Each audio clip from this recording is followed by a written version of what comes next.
السلام عليكم ورحمة الله وبركاته.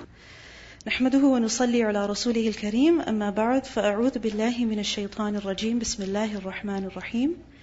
رب اشرح لي صدري ويسر لي أمري واحلل عقدة من لساني يفقه قولي. ربنا زدنا علما. Ramadan, شهر الصيام, the month of fasting. شهر القرآن, the month of Quran. Shahrul Ihsan, the month of worshipping Allah subhanahu wa ta'ala with excellence, with beauty. Ramadan is this one month of the year in which Allah subhanahu wa ta'ala has made fasting an obligation upon us. It is the month in which we do not have a choice. Meaning if we wish to fast, we can fast, and if we wish to leave fasting, we can leave fasting. No, it is something that has been made obligatory upon us, necessary for us. And in the Quran, from the Sunnah, we do learn about people who are exempt from this obligation, but in general sense, every person who believes in Allah, in the last day, who says that he is a Muslim, that she is a Muslim, then they must observe this pillar of faith, which is fasting in the month of Ramadan. Now when it comes to fasting, what are we doing essentially? When we're observing our fast, we are basically putting aside our bodily needs. We are putting aside our need to eat, our need to drink, our need to rest, our need to enjoy sexual relations. We are putting these needs aside. We are restricting them to just a few hours of the day, which is in fact not the day, but the night. Just the time between sunset and sunrise. This is the time when we can fulfill our bodily needs. What about the rest of the time? What are we doing? Why are we taught to keep away from fulfilling our bodily needs? So that we can attend to the needs of the soul. So that we can pay attention to our heart also. We can reflect on our relationship with Allah subhanahu wa ta'ala. We can nourish, we can feed the soul. Because by this point, the soul has become hungry, it has become thirsty, it needs some attention. Because if you think about it, throughout the year, what are we doing generally? We are fulfilling our bodily needs. And our bodily needs are such that no matter how much you pursue them, no matter how much you try to fulfill them, they're never fully accomplished. Think about it. Has it ever happened that you go get a haircut done and then you think, yeah, I'm done for life? No. Does it ever happen that you get your hair dyed and you say, okay, I'm done for 1 year? No, not possible. Does it ever happen that you eat something in the morning and you say, khalas, I'm done, I'm good for 1 week? No way. Our body is such that it is needy. Every few hours, every few minutes, every few days, it has needs. It becomes thirsty, it becomes greedy, it wants to be satisfied. Just like a crying baby. What happens to that baby? It has a need. It needs to be changed. It needs to be fed. The baby needs to be burped. The baby needs to be loved. Isn't that so? So what happens to the mother who is constantly attending to the needs of her child? What happens to her? Does she end up neglecting herself? Does she end up neglecting her own health? Yes. She's getting less sleep, she's not able to eat well, she's not able to socialize much, she is a mess. So then what happens? She needs some time to herself. When somebody will come and say, I've got the baby, you go get some rest. I've got the baby, you go eat. I've got the baby, you take a day off. You go have some fun. Now we see that if the body has so many needs, and if throughout our lives we are pursuing the needs of the body, what will happen to the soul? Will it not be neglected? Will it not feel hungry and thirsty? Yes. Because just as the body has needs, our soul also has needs. It has a need. What need? It has a need to be nourished. And what is the nourishment? What is the food for the soul, for the heart? It is the Quran. The soul has the need to be disciplined. And what is it that will discipline, that will train the soul? It is the act of fasting. It is this worship of fasting that will discipline and train the soul. The soul, it has longings, it has desires that must be addressed. It has yearnings that must be heard. It needs to make dua. It needs to call out to its Lord. So it needs to make dua to Allah subhanahu wa ta'ala. So when in the month of Ramadan, we are putting our bodily needs aside, we are restricting ourselves to just a few hours to fulfill our bodily needs, the rest of the time, what is it that we are paying attention to? What is it that we need to focus on? The needs of the soul, its nourishment, its discipline, its yearnings. It needs to be heard. It needs to make dua. It needs to listen to the Quran. It needs to be disciplined. And this is what the month of Ramadan is about. Now what happens is that when we continue to feed the body, then what will happen to the soul? It will eventually become weak. It will starve. It will lose its strength. And this is something that's very natural. When we pay too much attention to one thing, then the other becomes neglected. And the one who is neglected, what will happen to it? Will it become stronger over time, or will it become weak over time? It will become weak over time. Have you ever experienced this? That your body is very comfortable in bed. Very comfortable. Alright? You're feeling relaxed. Your bed is nice and cozy. The temperature in your room is just perfect. There is no noise. Neither in the street nor in the house. The TVs are off, the phones are off, the children are sleeping, and you are having a good time in your bed. Your body is enjoying. Now, it is time to pray. Is there some tension between the body and the soul over here? Is there? The body wants to sleep, but the soul needs to get up. It needs the body to cooperate with it. Right? Get up. Wake up. It's time to pray. Now what happens? If the soul is equipped with taqwa, if it is nourished well, if it is strong, then what will happen? The soul will win. Its need will be given priority. But if the body has been fed this whole time, then who will win here? The body will win. So the month of Ramadan is about strengthening our souls so that the rest of the year, inshallah, whenever we are in a situation where our physical pleasures are pulling us to one side, but our spiritual needs demand from us that we do something else, then we want that our soul also wins. We want that we have the strength to respond to the need of the soul. This is what we want to do. This is what the month of Ramadan is about. Because the Prophet ﷺ said that أَعْطِ كُلَّ ذِي حَقٍّ حَقَّهُ. Give every deserver of a right its right. Meaning everyone that deserves a haqq, that deserves a right, that has a right over something, then it must be given. So the body has a right, it has a need. And whether somebody tells us or not, we are very good at looking after the needs of our body. But the soul also has a need. So this month, the focus is on what? On the soul. Nourishing it, strengthening it, responding to its need, disciplining it. The Prophet ﷺ, he used to make this dua. Which dua was it? Allahumma inni as'aluka ilman nafi'an wa amalan mutaqabbalan wa rizqan tayyiba. That, oh Allah, I ask you for ilman nafi'an. What is ilman nafi'an? Beneficial, useful knowledge. Secondly, amalan mutaqabbalan. Deeds that are accepted. Accepted by who? Allah subhanahu wa ta'ala. Efforts that are rewarded by Allah.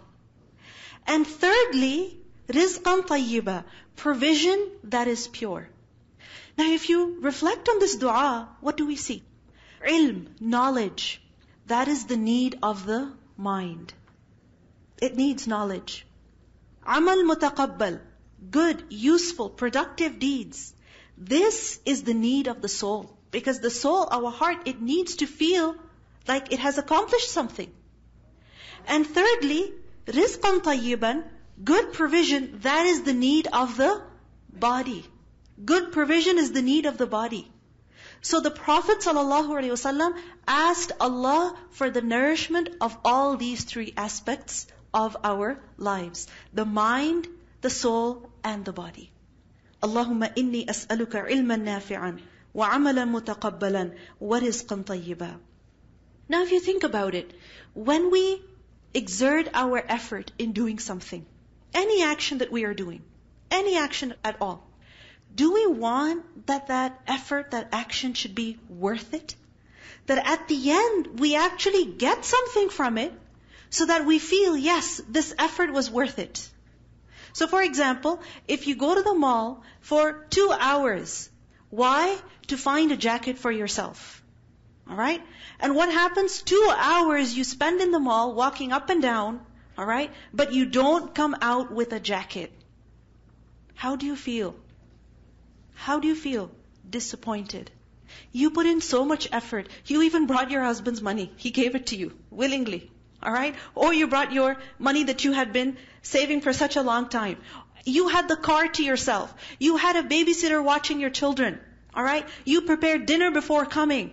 You put in so much effort to make sure you would find a jacket, but you don't find a jacket. How does it feel? That your entire effort was worthless. Worthless. Now the month of Ramadan is an entire month in which every single day we are refraining from eating and drinking. We will be spending sleepless nights. We will be spending, inshallah, hours standing in prayer. So we want that at the end of the month, we have actually achieved something. We have gained something. This entire month of worship is accepted and rewarded by Allah subhanahu wa ta'ala. And really, it brings about a change in our lives, a permanent change in our lives. So, for this purpose, we must set some goals for ourselves. Just like when you go to the mall, you find out where the stores are. Right? You're not just going to go up and down the aisles thinking, okay, maybe there's a store here. Oh, maybe there's a store there. No. You're going to find out if those stores are even there at the mall. And if they are, where are they? And where they are, whatever stores they are, do they even carry jackets? Because if you end up spending your time going from one children's store to another, you're not going to end up with a jacket at all. So you have to have some kind of a plan. So what is our plan? What is our goal for this month of Ramadan? I don't know about you, but this is what I have for myself. And that is that by the end of this month, insha'Allah, my level of knowledge of the Quran, it should have increased. It should have improved. Because the Prophet ﷺ prayed that, oh Allah, give me beneficial knowledge. And what is beneficial knowledge other than the Quran? It is the source of ilm, because this is the kalam of Allah. So by the end of this month, by the end of the month of Ramadan, insha'Allah, knowledge of the Quran should be at a higher level, at a greater level. Secondly, when performing any action, whether it is the action of fasting, of praying qiyamul layl, or giving sadaqah, or of going to a gathering of knowledge, spending time with the family, any action, insha'Allah, pay attention to two things: the intention and the manner. Why the intention? Because a deed could be very beautiful on the outward. On the apparent, it could be very beautiful. But if the intention is corrupt, then that action will bring no reward at all. It will bring no reward at all. Because the fact is that when a person is performing a good deed, and if the heart is mutawajjihun ilallah, it is directed to Allah, it is focused on Allah, meaning the purpose, the goal is to obtain the pleasure of Allah subhanahu wa ta'ala, the intention is correct, then what will happen? That deed will be a cause of success. Why? Because that deed will be accepted by Allah subhanahu wa ta'ala. And if there is an action which is apparently very good, but the heart is not directed to Allah, then that same action could be a cause of our very destruction and eternal failure. That apparently righteous deed could be a cause of a person ending up in hellfire. Because who are the first people who will be judged on the Day of Judgment? Who will be sent to their destination on the Day of Judgment? Number one amongst them is the one who reads the Quran. Who reads the Quran, but he does not do it for the right reason. So Allah will call him and He will question him. I gave you this and I gave you that. What did you do? He will say, Ya Allah, I read your book. I used to recite it. Allah will say, you did it. However, you didn't do it for me. You did it so that you would be praised. And you were praised. You got that praise. So now there is no reward for you. And that person will be sent to hellfire. Apparently a very noble and righteous deed, the recitation of the Quran. But that very deed can become the cause of eternal punishment in the hellfire. Why? Because of the corruption of the intention. So when we fast, when we give charity, when we pray, when we volunteer, any good deed in this month, what is the intention going to be? The heart should be mutawajjihun ilallah. It must be focused on Allah. Ya Allah, I'm doing this for you. So when we're fasting those long hours, and our mouth is dry, our body is exhausted, we are feeling fatigued, don't complain. Don't be upset. Don't worry. Tell your Lord, Ya Rabbi, I'm doing this for you. I'm doing this only for you because I would never do it for any other reason. I wouldn't do it if I had to lose weight. I wouldn't do it if I wanted to impress people. I couldn't do it. But I'm doing this for you, so you be pleased with me. You save me from punishment. You forgive my sins because of this small effort that I'm doing, that I'm making for your sake. Niyyah, the intention must be correct. And secondly, the manner of performing those good deeds must also be beautiful. It must also be with ihsan, with excellence. Because the Prophet ﷺ, he used to worship throughout the year. But in the month of Ramadan, his worship became more beautiful. It became more beautiful. So for example, we learn that the Prophet ﷺ was a very generous man. He would spend very easily, very generously. He would give. He would give food, he would give money, he would give gold, he would give camels, he would give clothes. A man came and said to the Prophet ﷺ, Ya Rasulullah, I love the shawl that you're wearing. Can I have it? The Prophet ﷺ went home, took that shawl off and sent it to that man. He was very generous. Very generous. But in the month of Ramadan, he was more generous than the fast wind. Think about it. Fast wind, when it blows, do you see it affecting the leaves on the trees? Do you see the trees moving because of the fast wind? Do you see the grass moving? Yes. Do you feel like your house is also being affected by the wind? Your windows perhaps. Or you can hear the wind blowing even when you're inside the house. We see the effects of fast wind. We sense them. We feel them. Because nothing is left untouched by the fast wind. Likewise, Rasulullah sallallahu alaihi wasallam, so beautiful was his sadaqah in the month of Ramadan that nothing was left untouched. He would pray Qiyamul Layl throughout the year, but in the month of Ramadan, even more beautifully. He would recite the Quran regularly, but in the month of Ramadan, every night he reviewed the Quran with Angel Jibreel. So his ibadah became more beautiful in the month of Ramadan. And this is what we want to accomplish as well. Amalan mutaqabbalan. We want that our effort is accepted. When will it be accepted? When the intention is right and when the manner is beautiful. It is done for the pleasure of Allah and it is done according to the way of Rasulullah sallallahu alaihi wasallam. And the third thing, with respect to rizqan tayyiban, that we want to have improved eating habits also by the end of this month. Not eating habits that have gotten worse over the course of this month, but rather eating habits that have improved over the course of this month. That when I'm eating something, look, is it tayyib or is it khabith? Is it pure or is it impure? Is it something that will strengthen my body or weaken my body? Is it something that will hydrate my body or dehydrate my body? Is it something that will fill my body with energy or is it something that will drain my body of energy? Rizqan tayyiban. Good, pure provision also. Because what happens is that when we're fasting and we've been refraining from eating and drinking, we tend to compromise on the quality for the sake of the taste. Because what happens is that we start rewarding ourselves with food when we break our fast. No. If we reward ourselves with unhealthy food, we're not rewarding ourselves. We're actually punishing ourselves. The Prophet ﷺ said, Ya Allah, give me rizqan tayyiban. So we should compromise on the taste, but not on the quality.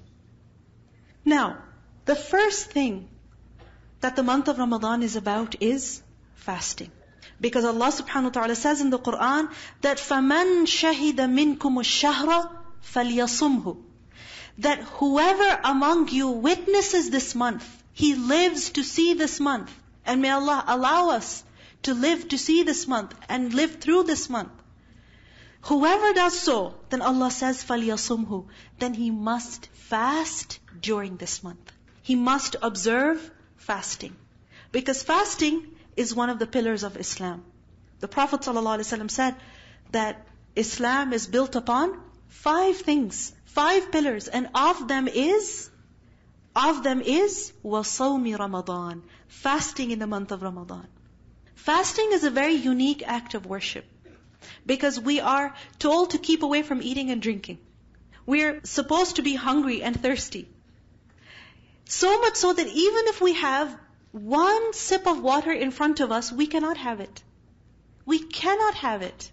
Not allowed. If we have it deliberately, knowingly, then our fast has been broken. It's finished. We cannot even have one bite of food.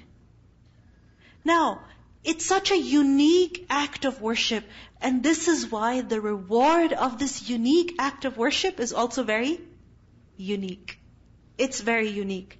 In a hadith we learn, the Prophet ﷺ said that Allah Azza wa Jal says that all the deeds of the son of Adam are for them, except fasting, which is for me. Fasting is for who? Allah. How? Because we are depriving ourselves. We are sacrificing on our own needs. We are putting our needs aside. We are focusing on Allah subhanahu wa ta'ala. Allah says fasting is for me. And when it is for Allah, Allah says, I shall reward for it. What is that reward? Allah doesn't tell us. The Prophet ﷺ, he doesn't tell us what that reward is. Yes, one thing we know is that the people who fast will be invited to enter Jannah through a special gate. Meaning they will be given special honor on the Day of Judgment. But what other reward is there in Jannah reserved for people who fast? Allahu A'lam. Allahu A'lam. فَلَا تَعْلَمُ نَفْسٌ مَا أُخْفِيَ لَهُمْ مِنْ قُرَّةِ أَعْيُنٍ. No soul knows what reward Allah has kept as a secret for them. Why? Because of what they used to do. It's a secret. Allah has kept it. Now, fasting, what is the purpose of fasting? Is it just to make us hungry and thirsty? To make us cranky? To make us physically weak? No. Allah Himself tells us what the objective, what the purpose of fasting is. And what is that? لَعَلَّكُمْ تَتَّقُونَ. So that you can have taqwa. What is taqwa? Protection. Why do we fast? So that we can protect our soul from committing sin in this life. Because when we are fasting, we are disciplining our desires. We are training our soul. So we are teaching it, we are preparing it, we are strengthening it so that it can be protected from sin.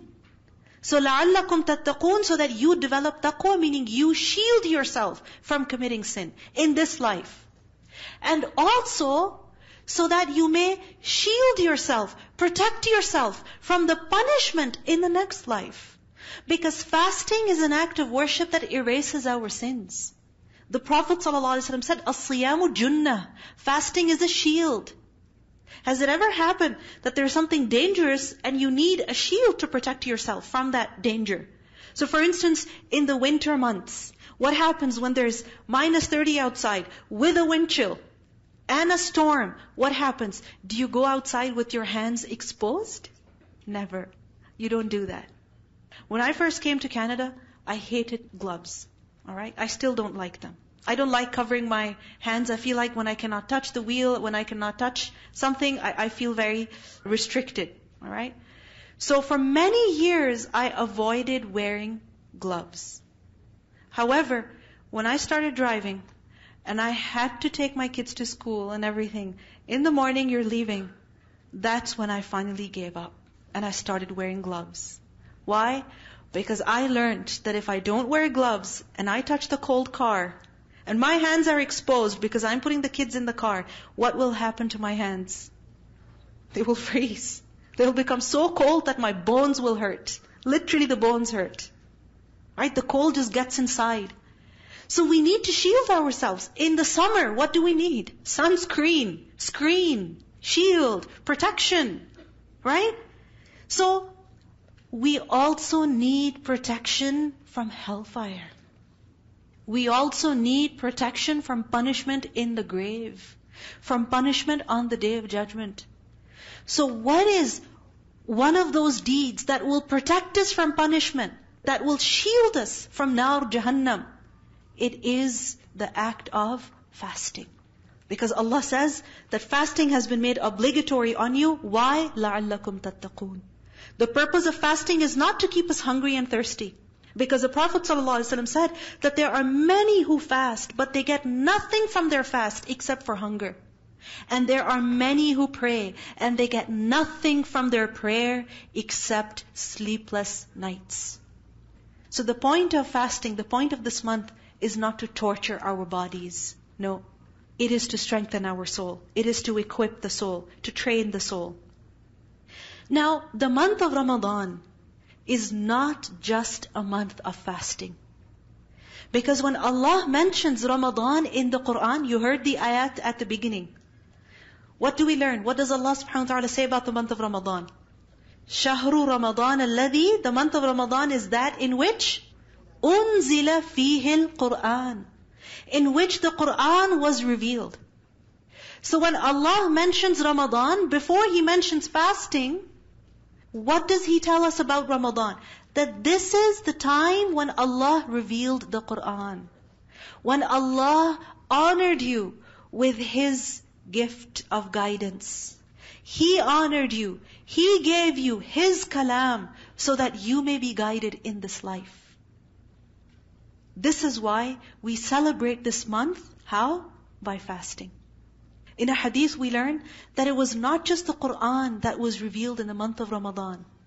The Suhuf of Ibrahim, they were revealed in Ramadan. The Tawrat was revealed in Ramadan. The Zabur was revealed in the month of Ramadan. The Injil was revealed in the month of Ramadan. And when Allah revealed the Quran, again He chose the month of Ramadan. So there's something special about this month. It is the month of divine revelation. It is the month when Allah gifted His servants revelation, wahi, ilm, nur, huda, furqan. So this is the time when we are grateful to Allah subhanahu wa ta'ala for this gift of guidance. And how do we express that gratitude? By fasting. Not by partying, not by feasting, but how? By fasting. And not just fasting, but also reconnecting with the book of Allah in this month. Because no matter how much we love the Quran, what happens over time is that our recitation of the Quran, it begins to decrease. The Quran that we have memorized, the portions of the Quran that we have memorized, what happens? We begin to forget them. The commands that we have studied in the Quran, that we have learned in the Quran, what happens? We begin to forget them. Why? Because we're so busy the rest of the year. And that is normal. It happens. We are human beings. We are meant to forget. Insan, after all, is from nisyan. And nisyan is to forget. So insan forgets. We are human beings. We forget. It's something that's normal. But what is the cure to forgetfulness? What is the solution? How do you counter that? How do you counter that? By reminding yourself. Isn't it? So for example, if you know that you're going to forget to take your grocery bags, right, in the morning when you leave for work, what do? Do you put a reminder on your phone? Do you put a reminder on your phone? On your iPad, on your computer, and now you have reminders that are connected with all your gadgets. Right? So in case you miss one, the other will tell you, and the other will tell you. And in addition to all of this, we also have those sticky notes that we've put everywhere. Sometimes in our cars. Right? Sometimes in our books. Bathroom mirrors. Isn't it? Kitchen, above the kitchen sink. We have a list of reminders. Isn't it so? Why? Because we forget. Now the Quran, we also forget the Quran. We also forget the Quran. Let's admit it. We do. We forget its messages. We're human beings, right? You know, when the Prophet ﷺ passed away, when he died, Abu Bakr radiallahu anhu was not in Medina. Because in the morning at Fajr time, the Prophet ﷺ was perfectly fine. He got up, he lifted his curtain, he saw the Sahaba praying. And the Sahaba, they said that it was as if, the people were going to be put into a fitna. We were about to break our prayer because we were so excited that the Prophet ﷺ is here. He's fine because he had been unwell for the last couple of days. So what happened in the morning? He was fine. Abu Bakr radiallahu anhu, he finished his salah, met the Prophet ﷺ, and he went outside of Medina to run a few errands. And what happened? In that time, Rasulullah ﷺ passed away. When he passed away, the Sahaba were in shock. Umar radiallahu anhu is standing in the masjid, angry at people. Nobody dares say that Rasulullah ﷺ has died. And imagine if Umar is saying that, who can respond to him? Nobody said anything, but people were just crying. Abu Bakr radiallahu anhu came in. He came in, he went into the house of Aisha radiallahu anha, his daughter. That is where the Prophet ﷺ was, because his head was in her lap when he passed away. Abu Bakr radiallahu anhu went, he kissed the forehead of the Prophet ﷺ. And he said that Allah will not put you through 2 deaths. This is something that we accepted. And he said words of praise for the Prophet ﷺ, that how beautiful you were alive and how beautiful you are when you have passed away. Abu Bakr radiallahu anhu went outside and he sees Umar radiallahu anhu standing angry at people. And the people are afraid, worried. And Abu Bakr radiallahu anhu told Umar, sit down. Umar radiallahu anhu refused. Abu Bakr radiallahu anhu recited the Quran. He recited the Quran. He reminded the people that وَمَا مُحَمَّدٌ إِلَّا رَسُولٌ, that Muhammad sallallahu alayhi wasallam was only a messenger. قَدْ خَلَتْ مِنْ قَبْلِهِ الرُّسُلُ, messengers have passed before him. أَفَإِمْ مَاتَ أَوْ قُتِلَ إِنْقَلَبْتُمْ عَلَىٰ أَعْقَابِكُمْ, if he has died or he has been killed, then will you turn back on your heels?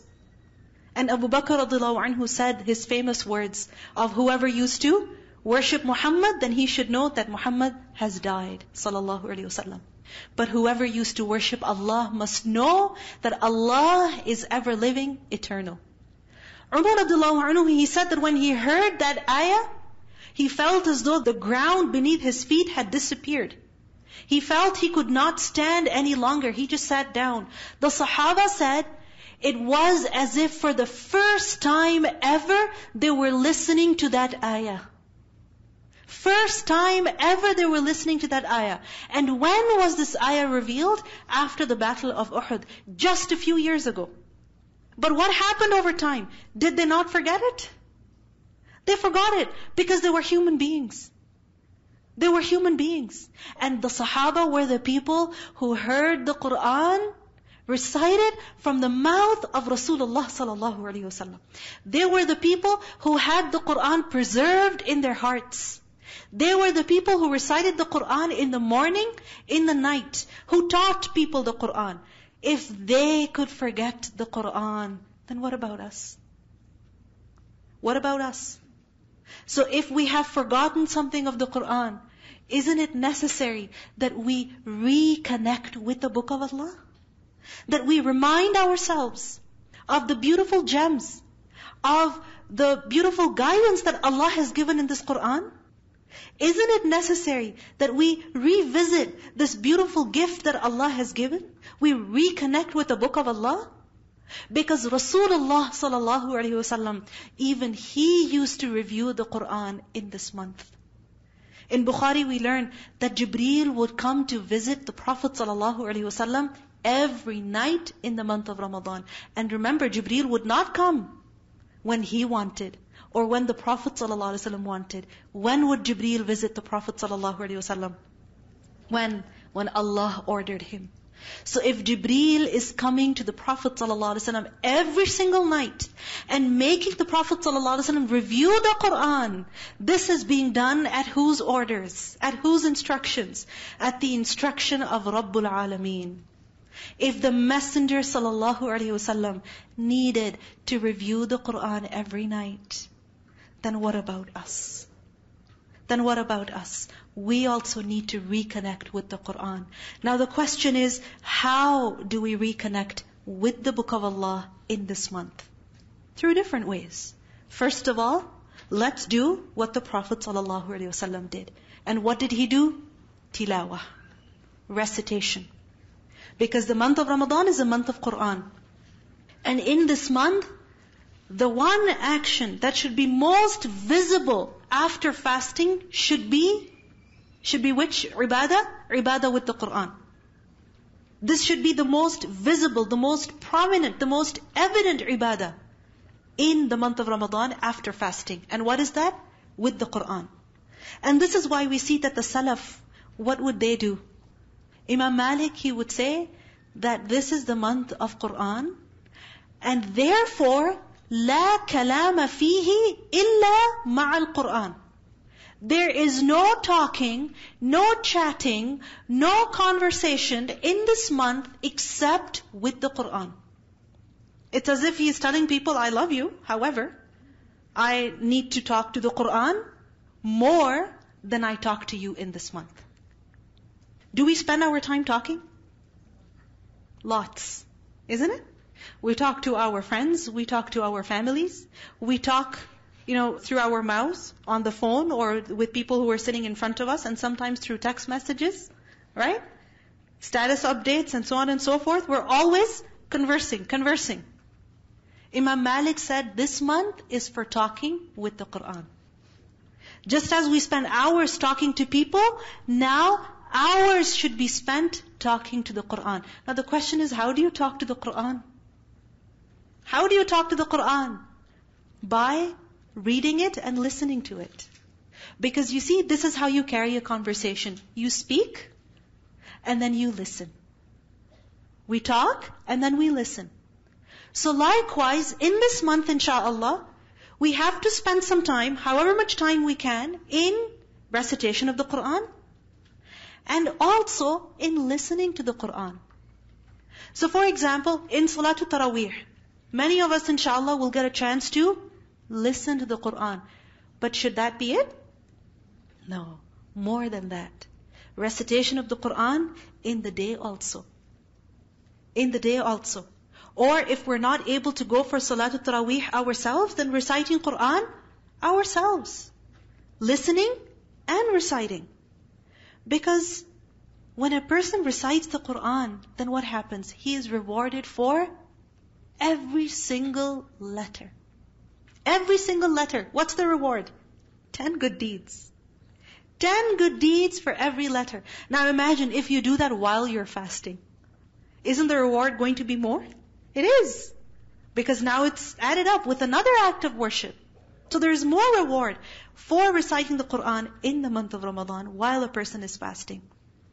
And when a person is fasting, then remember, when he reads the Quran, then the Quran will intercede for him on the Day of Judgment. In a hadith we learn that the Prophet ﷺ said, on the Day of Resurrection, the Quran will appear in the form of a lean, weak human being. Another hadith tells us, a pale human being.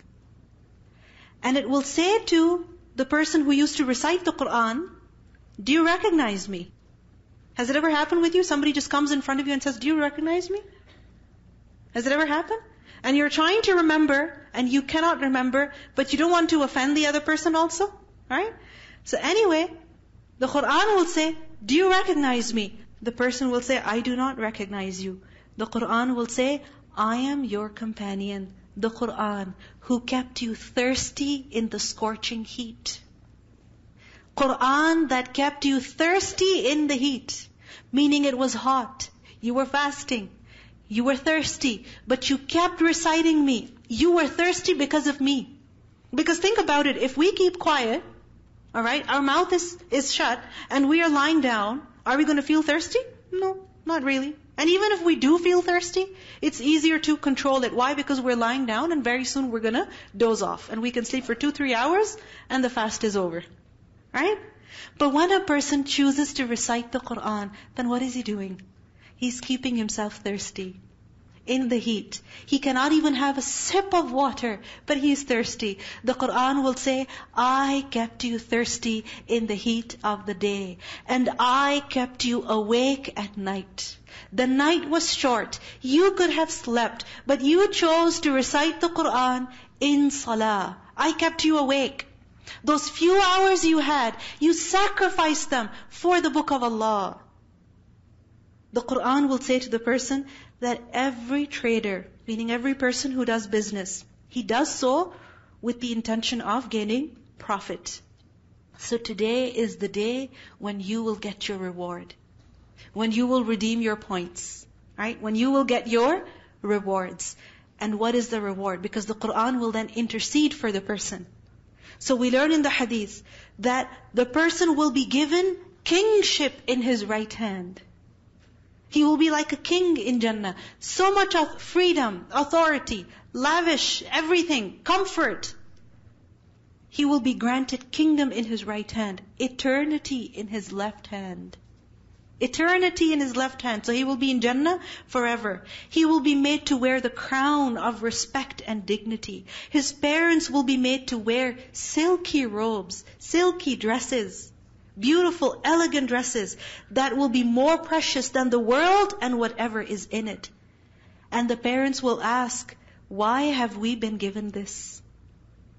Why are we being treated in this way? And they will be told, because you taught your child the Quran.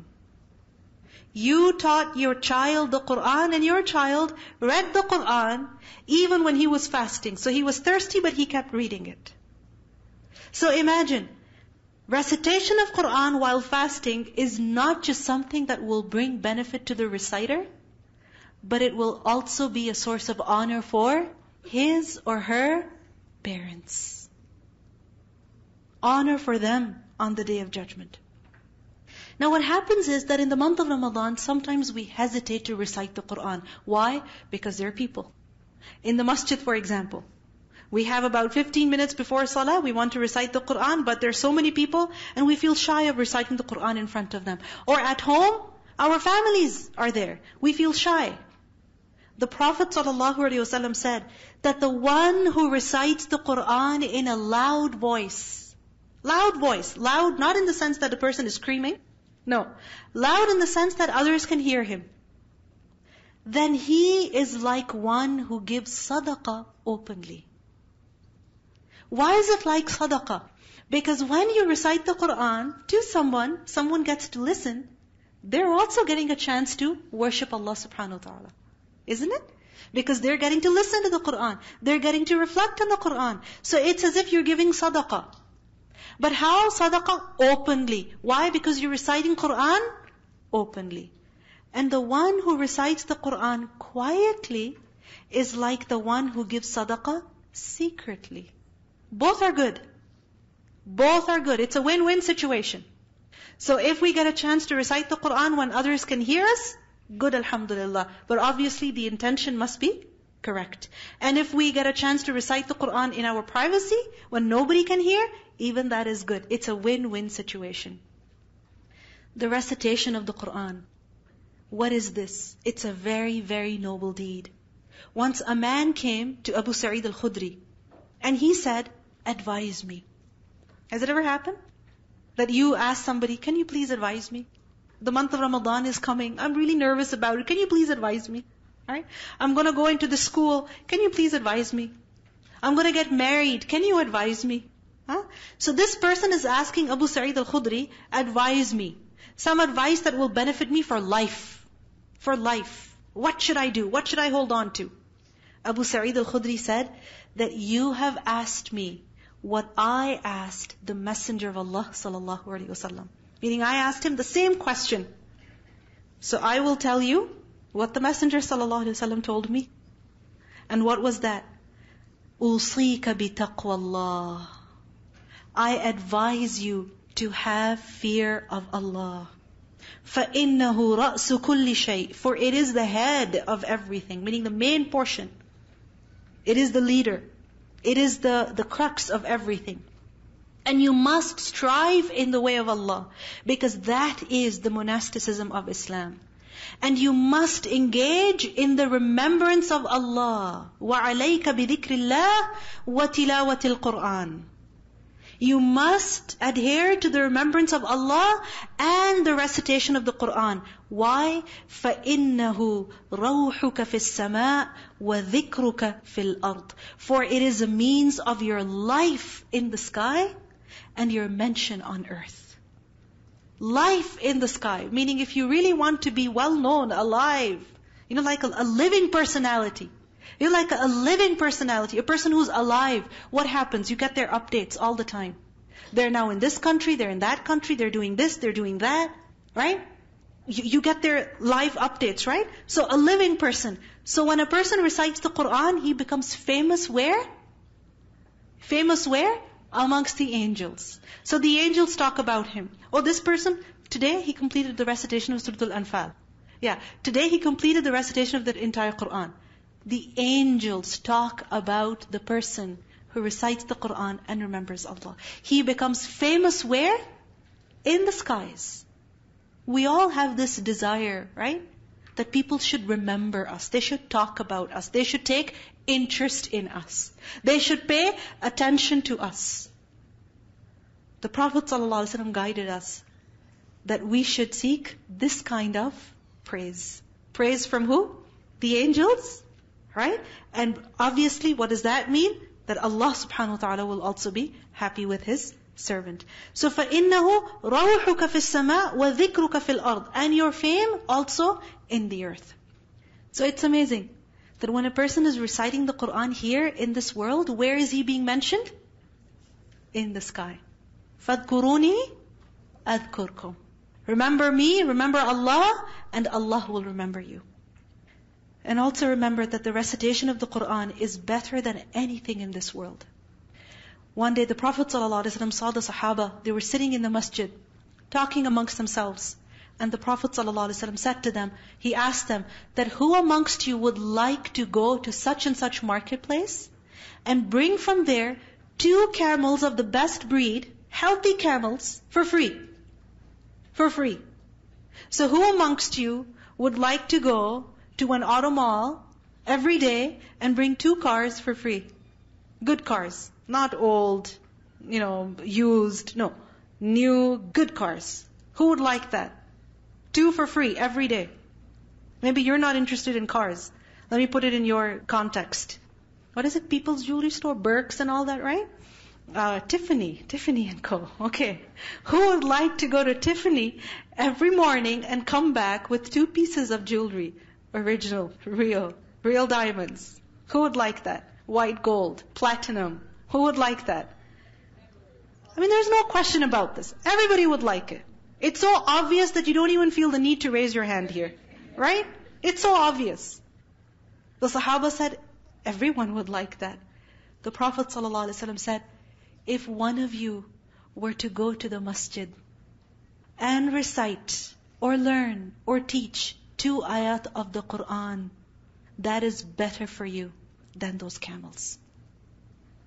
If you go to the masjid one morning and you end up reciting or listening to or learning or teaching just 2 ayat, that is better than a trip to Tiffany and coming back with free jewelry. It's better than that. And it's up to us whether we want to limit ourselves to 2 or more. 2 or more. It's up to us. It's a treasure. Because what happens to the cars of this world? What happens to the jewelry of this world? Does it not become old? Does it not lose its shine? What happens to it? Does it not lose its value? I mean, a car, the moment it drives out of a dealership, that's it. What happens to its value? A huge percentage of it is just lost. It's gone. It's gone. But gaining the ilm of the Quran, spending time with the book of Allah, this is something that is a source of endless, continuous reward for a person. So what better time to learn the book of Allah, to recite the book of Allah, to reflect on the book of Allah, to teach the book of Allah, than this month, even if it's just 2 ayat a day. Just 2 ayat. And we learn that a person who recites the Quran, then he will be protected in the grave also. In a hadith we learn that a man is placed in his grave. And now put yourself in that position. A person is placed in his grave. Who's with him? Who's with her? Nobody. There's no phone, no human being, no access to anybody. Alone. And when he is approached from the side of his head. Why? Because of the sins that he has committed. Approached by what? By punishment. Because if you think about it, are we not sinful? Do we not commit sins? With our head also? I mean, think about the times when we have, shaken our head in pride. Jerked our head or something in pride. Isn't that a sin of the head? What's in the head? Our mind, our brain, our thoughts. So think about the number of times that we have entertained negative thoughts about Allah's servants. These are all sins, right? And they're endless. So when the punishment will approach him from the side of his head, the recitation of the Quran will repel the punishment. It will come between the person and the punishment. That no, you can't reach him through me. The Quran will come in between and say, no, you cannot reach this person. It will shield him from punishment.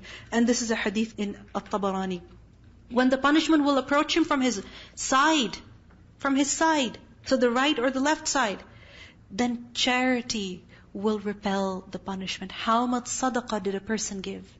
When the punishment will approach him from the side of his feet, then his walking to the masjid is going to repel it. So this month, as we walk to the masjid, as we engage in sadaqah, as we also recite the Quran, do it with ihtisab. What is ihtisab? Expecting reward from Allah, hoping reward from Allah, keeping a goal in mind. Don't just do it because you have to do it and everybody is doing it and this is just something that we do. Do it with this in mind. Ya Allah, I'm walking to the masjid at 11 p.m. My kitchen sink is full with dirty dishes. My laundry is just piling up. My body is exhausted. But I am walking to the masjid because I want to spend the night praying to you. You save me at a time when I am alone in my grave. Giving sadaqah, reciting the Quran, keep this intention in mind. Then we see that the recitation of the Quran, not just during the day, but especially in Qiyamul Layl. In Qiyamul Layl. If a person gets to go for Taraweeh, excellent. But if we're not able to go for whatever reason, you have work, or you have a family, young children whom you have to look after, because of whom you cannot go to the masjid, that doesn't mean we deprive ourselves of this treasure, of this great opportunity. Listen to this hadith. The Prophet ﷺ said, الصيام والقرآن يشفعان للعبد يوم القيامة. Fasting and the Quran will both intercede for the servant on the day of judgment. يقول الصيام. Fasting will say, أي ربي, O Lord, منعته الطعام والشهوات بالنهار. أي ربي.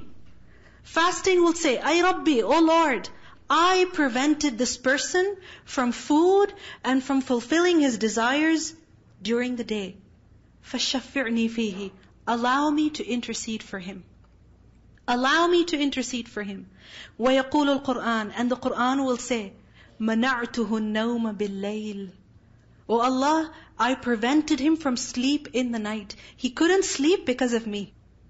He couldn't sleep in those few hours even because of me. So allow me to intercede for him. The Prophet ﷺ said, فَيُشَفَّعَانِ, then both will be given permission to intercede for the person.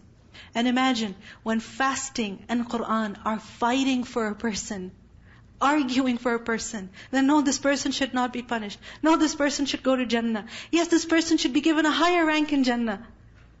Then is that person going to suffer on that day? But we have to give a little here so we can get a lot there. We have to give up some of our sleep, some of our comfort, spend some of our night in the recitation of the Qur'an so that we can be successful on that day. The Prophet ﷺ said, مَنْ قَامَ رَمَضَانَ إِيمَانًا وَاحْتِسَابًا غُفِرَ لَهُ مَا تَقَدَّمَ مِنْ ذَنْبِهِ. The person who establishes prayer during the nights of Ramadan.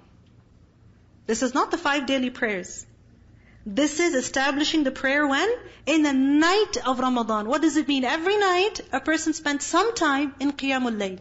And what is he doing in Qiyamul Layl? Reciting the Qur'an. But he does it with iman, with sincere faith, and hoping to attain Allah's rewards. Then all of his past sins shall be forgiven. All of his past sins shall be forgiven. Wiped off. Because of what? His praying in the nights of Ramadan. Qiyamul Layl is the best prayer after the fard prayers. The Prophet ﷺ said that أَفْضَلُ الصَّلَاةِ بَعْدَ الْفَرِيضَةِ صَلَاةُ اللَّيْلِ. The best prayer after the prescribed prayer is the night prayer. It is the night prayer. Jibreel once came to the Prophet ﷺ and said, Ya Muhammad, عِشْ مَا شِئْتَ فَإِنَّكَ مَيِّتٌ. Live as long as you want. Eventually you are going to die. وَأَحْبِبْ مَنْ أَحْبَبْتَ فَإِنَّكَ مُفَارِقُهُ. Love whoever you wish. Ultimately you shall leave it. وَاعْمَلْ مَا شِئْتَ فَإِنَّكَ مَجْزِيٌّ بِهِ.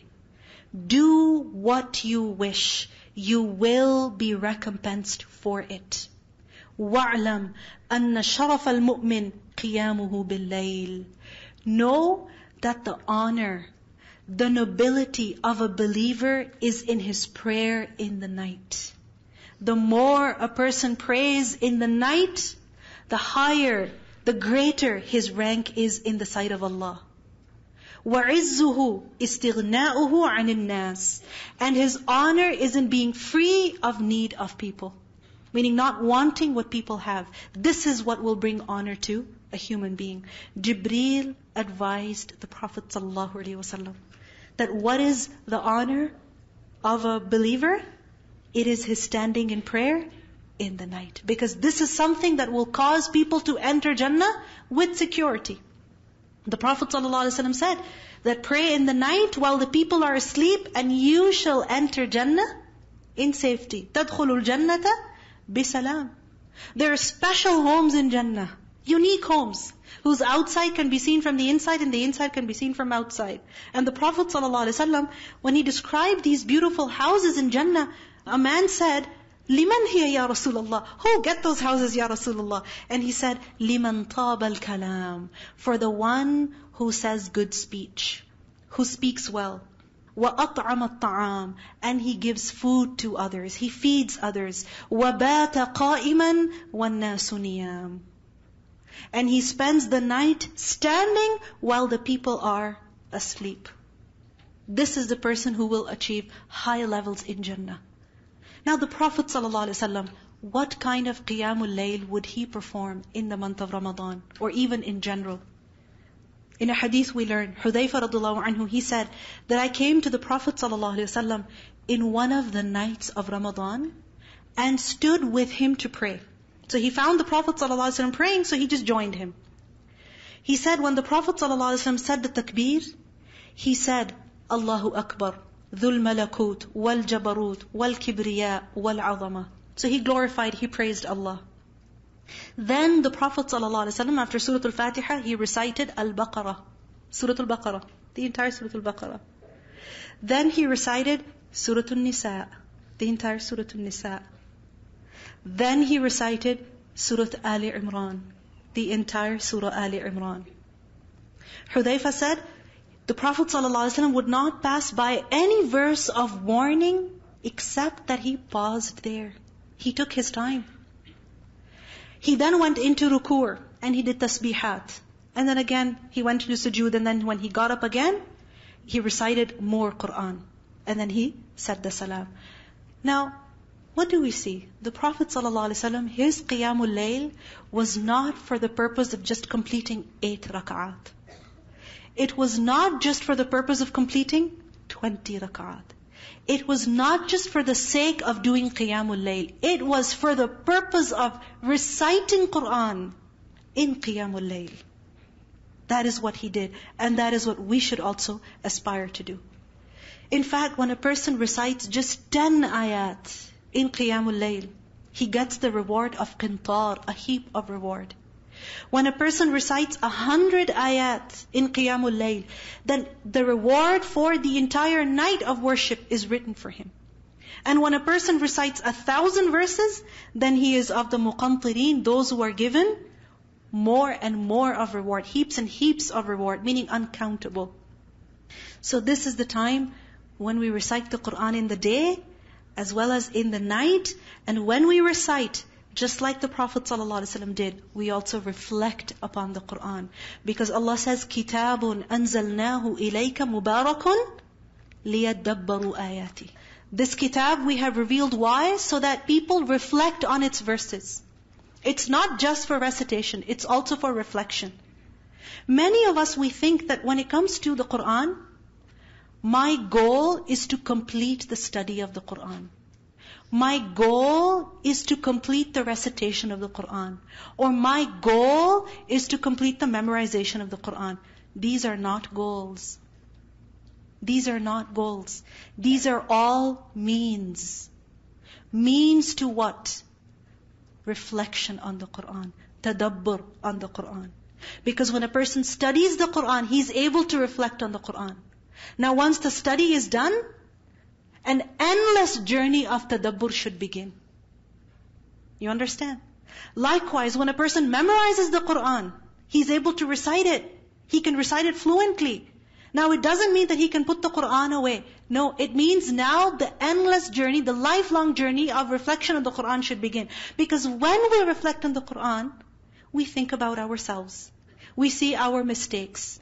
We do something to fix ourselves. We improve our condition, our state. We do amal on the Quran. And that is what the Quran was revealed for. Our guidance. And this is why, inshallah, just before this month of Ramadan, starting tomorrow, inshallah, we will begin the review of the meaning of the Quran, inshallah. 1 juz a day, inshallah, every single day, starting tomorrow. And the goal is to review the meaning of the Quran. Why?